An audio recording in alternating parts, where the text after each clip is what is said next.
shall feed you with knowledge and with understanding.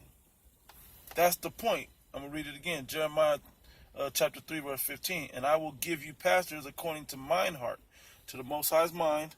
It says, which shall feed you with knowledge and understanding. You don't have the understanding.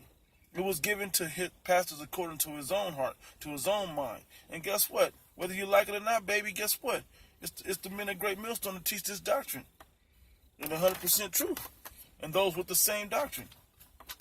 You know, the Hebrew Israelites. It's not you pastors. It's not Joel Osteen. It's not Creflo Dollar. It's not G-Man. It's not Vocab Malone. It's none of you guys. You guys are mishandling this book, and you will be punished because you mishandled this book. Whether you're an Israelite or not. If you mishandle this book, the Most High will get you. I'll go real quick. I'm going to go back to Isaiah chapter 8. It says, to the law and to the testimony, if they speak not according to this word, it is because there is no light in them. The Most High didn't give you his light. He didn't give you the wisdom and the knowledge, wisdom, and understanding of his word. So stop mishandling this book. You know, it was given to certain men. Hey, whether you like it or not, it's us. Too bad. Too bad, it's us. This is who he chose to give this word to. You know, it's not up to you. You can't choose him. He chooses whom he pleases. You know, there's plenty of places in the scriptures that say that. But real quick, I want to get on this topic of adultery that G-Man has no understanding of. You have zero understanding of what this book is talking about when it's talking about adultery. You guys only think that adultery, okay, sex is adultery, or fornication. You guys don't understand what the scriptures is talking about.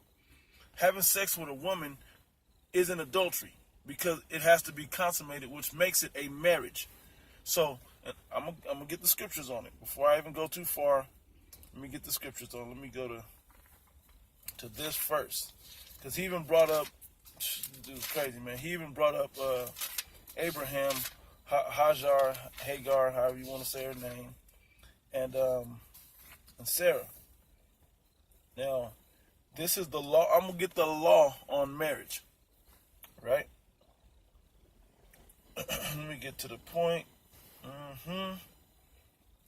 Yep. Let me see. Yeah, let me start at I'll go straight to adultery. Verse 22. Deuteronomy chapter 22, verse 22.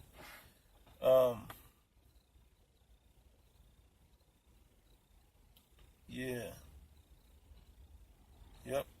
That's the consummation. To quickly to bring you up to speed on this, the consummation of marriage happens usually during a wedding ceremony that the people of the tribe or the town or the village, however you want to call it, the city, they come together, they have a wedding, they make the announcement, they show the two families coming together, and then the man takes the unbetrothed wife, takes the wife into the tent, he pops her, he has sex with her, gets to know her, right?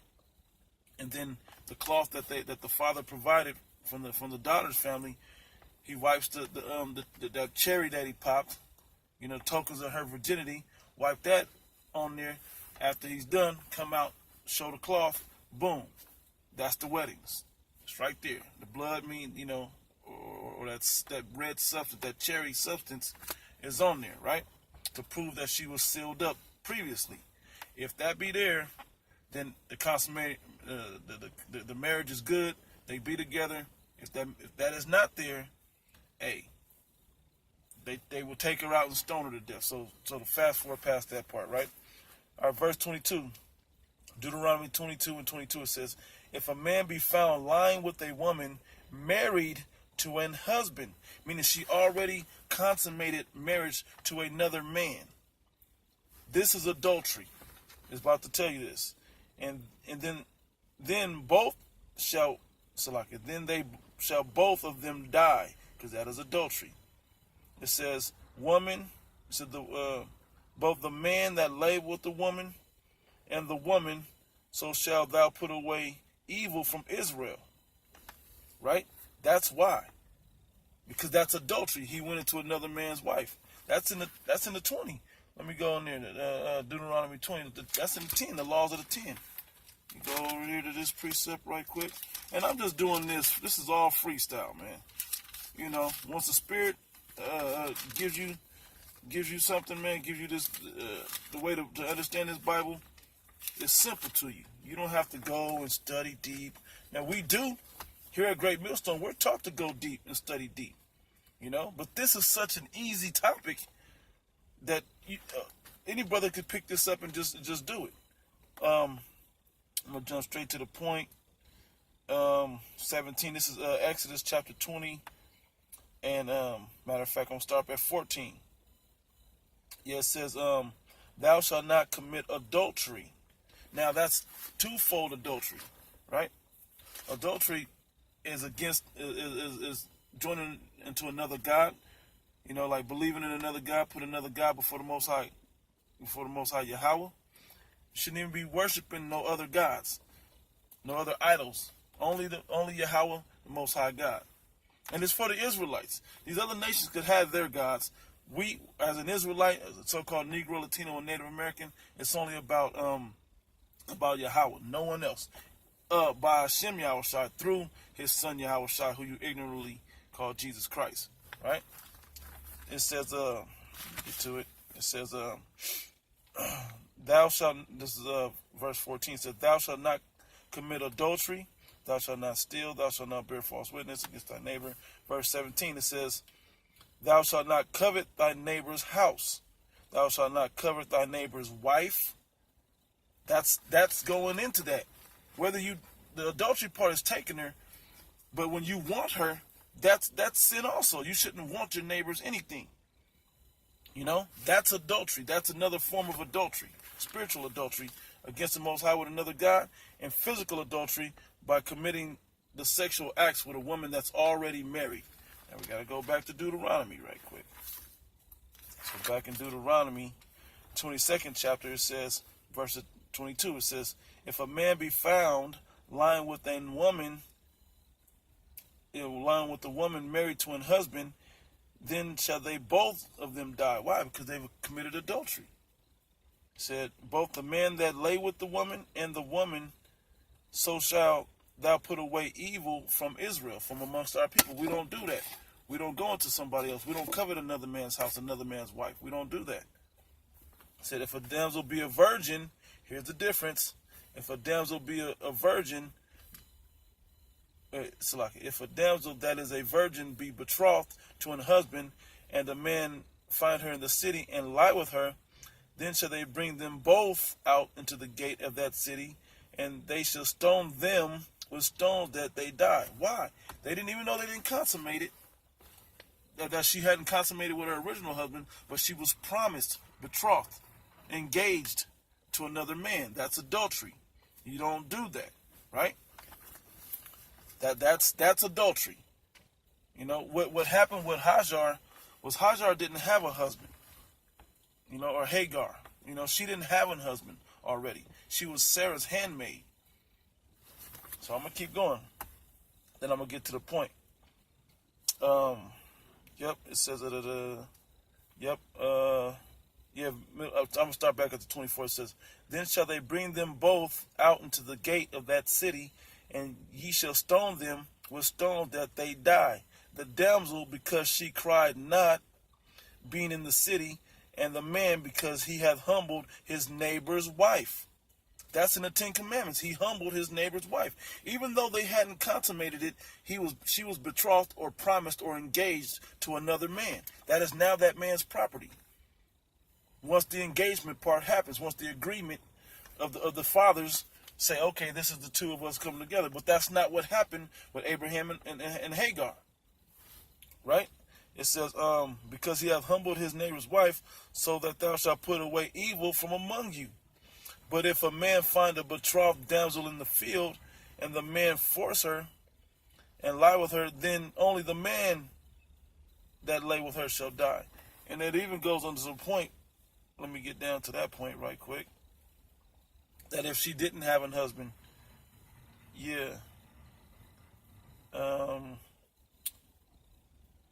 Yeah. Verse 28 says, if a man find a damsel that is a virgin, that had not been consummated, had not been promised to another woman, promised to another man, that wasn't betrothed, that wasn't engaged, that had not consummated a sexual act to be a husband to a husband, to be a wife to a husband, right? It says, which is not, let me read it. If a man find a damsel that is a virgin, which is not betrothed, and lay hold on her, and lie with her, and they be found, then the man that lay with her, meaning she was single, never been promised to another man, not engaged. So all that when women go and do the what's that called, the brides, with the bridesmaids, before the night before the wedding, when they go they do this shit in Vegas all damn day. I can't think of the name of it. And that custom they use. The bachelorette party, right? And then they mess around and have sex with another man and all that. They just committed adultery. Even though they're not married unto that other man yet, that's adultery. If a woman has sex at the bachelorette party before the wedding. If a man has sex with a single woman before the bachelorette party, or a harlot, so to speak, and he pay for it, hey, it's not adultery. That's not adultery. It's not that difficult. She doesn't have a husband. Her profession is sex, so to speak. She's in harlot. He can pay for that. It's okay. Being a harlot is okay in the scriptures. To pay for money. Being a slut or being promised to a man is different. Yeah, it's a shame, but it's different. Let's keep going. It says, that is not betrothed, and he lay hold on her, and lie with her, and they be found, then the man that lay with her shall give unto the damsel's father 50 shekels of silver. This is what happened anyway. When you go to make the agreement of the engagement between your children, the fathers get together to do that with a daughter and a son. The father or the son has to pay that 50 shekels for that daughter. Usually before the wedding ceremony and then the consummation of the sexual act. You know, with the tokens, all of that has to come together. That's the way our customs were. So all that has to come together. If that does not happen, then he have sex with her first, then he's supposed to go after he did that and go pay the 50 shekels to the daughter. For the daughter to the father. It says, and she shall be his wife. That's still okay. That's still okay. That is not adultery. And that's what happened with Hagar. That's what happened with her. She did not have a husband. She was not betrothed to another man. Scriptures don't say that nowhere about in that story. You know, in that history. Because he hath humbled her, he may not put her away all of his days. He can't put her away. Right? So that was not in that story at all. So I'm going to go real quick to Exodus, the book of Exodus. I'm going to go to chapter 20. Because this whole new society thing of having one man, this monogamous relationship, that's something new on the earth. That's something women came up with and Esau tried to control the population with. Because Jake liked having babies, man. We like having sex and having children, you know. Anyway, Exodus 21:10. If he take him another wife, this is in the Torah. This is in the first 5 books of Moses. This is the book of Exodus. If he take him another wife, her food, her raiment, and her duty of marriage shall not diminish. And if he do not these 3 unto her, then she shall go free without money. The point was, if he take him another wife. You can take more than one wife. You can take more than one wife. It says, this is this is Exodus chapter 22, verse 16. It says, and if a man entice a maid that is not betrothed, meaning she had never had sex with another man and also had not been promised or engaged to another man, it says, and lie with her, he shall surely endow her to be his wife. We read that in Deuteronomy. How you do that? Now you have to go to the father and pay the 50 shekels. But the problem with this situation is Hagar didn't belong to her father anymore. She belonged to Sarah. That was Sarah's handmaid. I'm going to go to it. I believe that's Genesis,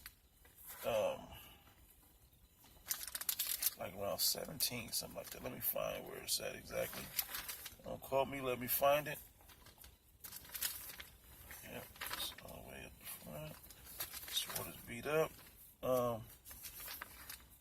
me get to it. Bear with me 1 second.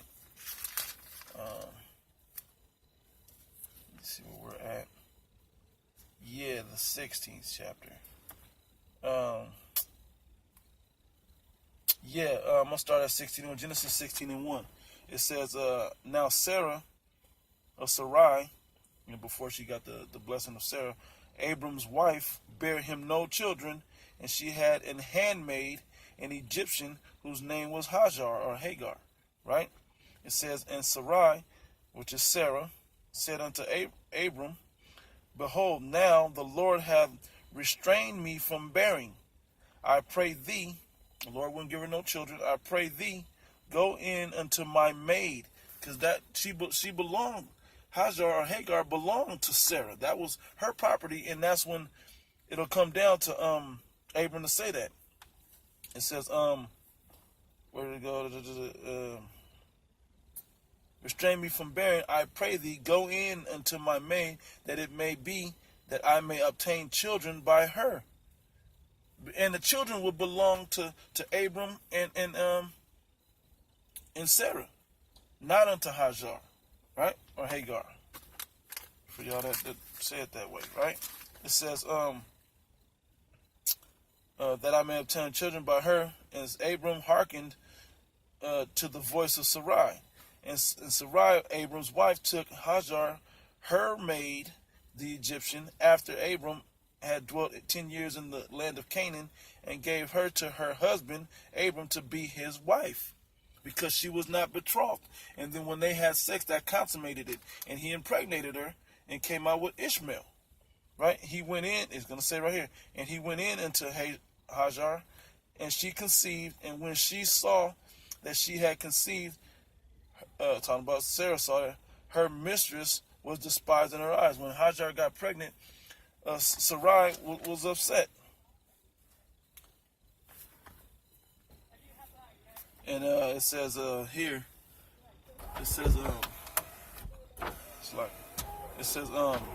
verse 5, this is Genesis 16 and 5, it says, and Sarai said unto Abram, my wrong be upon thee, I have given my maid into thy bosom, and when she saw that she had conceived, I was displeased in her eyes. The Lord Yahweh judge between me and thee. But Abram said unto Sarai, behold, thy maid is in thy hand. Do to her as it pleaseth thee. This is your maid. Do unto thee as it pleaseth me. It was given to you first. You gave her to me so we can have children. But so that's not an adulterous situation. Cause the way it goes is you belong to your father. Then when you're married, your father literally sells you unto your husband that he chooses for you, or he'll sell you into a handmaid situation, and you belong to that woman to be a handmaid for. Right? It says, do as thy maid is in thine hand, do to her as it pleaseth thee. And when Sarai dealt hardly with her, she fled from her face. Yep, she was cold-blooded to her. She was jealous, right? It says, and the angel of the Lord found her by a fountain of water in the wilderness, and by the fountain in Beersheba, and said unto Hagar, Sarai's handmaid, whence comest thou, and whither wilt thou go? And she said, I flee from the face of my mistress, Sarai. It says, and the angel of the Lord said unto her, why wouldn't the angel right then check her and put her in her place and kill her? He visited her. Why don't he just do that? Right? Why wouldn't he just do that? It says he had the opportunity right there. It said, and the angel of the Lord of Yahweh said unto her, return to thy mistress and submit thyself under her hands. And the angel of the Lord said unto her, I will multiply thy seed exceedingly, and it shall not be numbered for a multitude. And the angel of the Lord said unto her, behold, thou art with child, and shalt bear a son, and thou shalt call his name Ishmael, because the Lord hath heard thy affliction. Right? That's affliction heard, I believe, is Ishmael. It says, is it Ashama Allah? Ashama Allah, something like that. It says Ashamar Allah, something like that. Anyway, it goes, and he will be a wild man. his hand will be against every man, and every man against him. That's that man in the wilderness. That's the Arab, basically. Right? It says, and he shall dwell in the presence of all his brethren. Yep, and that actually did happen. Yeah, so that was not an adulterous situation, man. Yep, that was not an adulterous situation. Let's see. Yeah, that's pretty much the point, man. The Lord sent the angel and said it was all right. You know, he did not commit adultery in that situation. You know, and it's not hard to see because the angel showed up. He dealt righteously. The Most High could have convicted him for committing adultery. It has nothing to do with consent because women don't run anything. The fathers run it or the husbands run it. That's the way it goes. That's why when you go into 1 Corinthians, the 11th chapter, it shows you the order. The Most High God, then the Lord, the Most High God Yahweh, then the Lord, who you ignorantly call Jesus Christ. His name is Yahweh Shai, then down to men and then down to women. Right? That's the purpose. So just because a man may be married to one wife doesn't mean that he's committing adultery by having another wife that was unbetrothed, or even if he dealt with a harlot, you know. Now that he can do that, you can go right into Genesis the 38th chapter with Judah. He had sons, you know, and then he went and dealt with he didn't realize he was dealing with his son's wife, and he committed that act back then, you know. He was supposed to, he made a verbal agreement to do that, but then he made another agreement that superseded it when he treated his son's wife to be as an harlot. You know? So, that, man, you guys don't know the scriptures, man. With all thy getting, get understanding. You guys, you wacky Christians, man, you've been lied to, you don't know, you act like the Spirit of the Lord is on you, and it's not. The Spirit of the Lord is on the real men of the Lord, the Hebrew Israelites that are under the doctrine of Great Millstone. I have to just say it that way. That's who the Heavenly Father is really working with, giving us the full understanding of this whole entire book. We do have 100% truth over here. So with that, I'm going to close out and give all praise and glories unto Yahweh Ba'ashim Yahweh Shai. Double honors to the apostles and elders at Great Millstone who rule well. And greetings, salutations, and blessings unto the elect that will receive salvation from the coming destruction. Shalom.